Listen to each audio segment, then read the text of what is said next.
a few different types of planks. Stephanie will be demonstrating.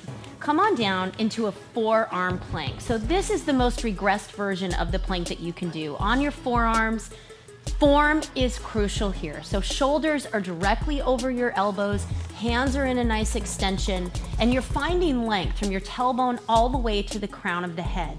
This exercise really fires up the core. And when I talk about the core, it's not just your abdominals. It includes your abdominals, your back, your hips, and your shoulders and your chest. Great job, Stephanie. Now, to amp this up, once you have this mastered, simply tuck the toes under and lift the knees off of the mat. So this exercise, once you can do this for about a minute, feel free to progress to the next one. But think about the form here. It's exactly the same.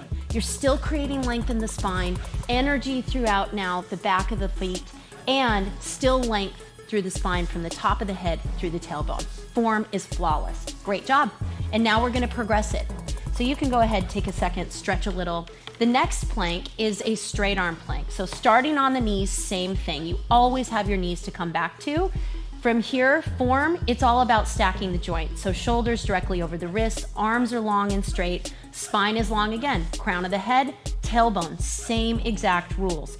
Fantastic job. Once you've mastered this, tuck the toes under, lift the hips off, and now you have a full plank. And this is where we execute push-ups, where we can just hold the plank and do a lot of different variations. But for now, we're keeping it simple.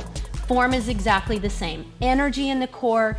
Once you can hold this, stick it. Hold it for about a minute. Now, I'm going to show you one last plank variation, which is a side plank. It's done quite a bit, keeping it on that elbow and on the forearm there. So, shoulder here, stacked directly over the elbow, hips on the floor and stacked at first, knees are stacked. So everything's in alignment, including the shoulders. Now go ahead, Stephanie, lift the hips off.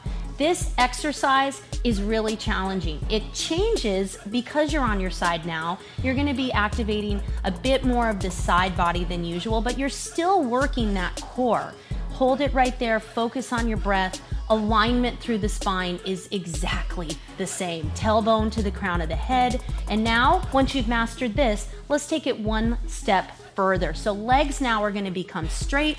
You're gonna extend the legs. You can cross the top leg over, hips stay lifted, joints stay stacked. So hip over hip, shoulder over shoulder. You can extend the arm, reaching through the fingertips. And notice how Stephanie's keeping that beautiful long line from the tailbone all the way to the crown of the head. Now that's the side plank. Of course you would do it on the other side. Great work. And there you have it, plank.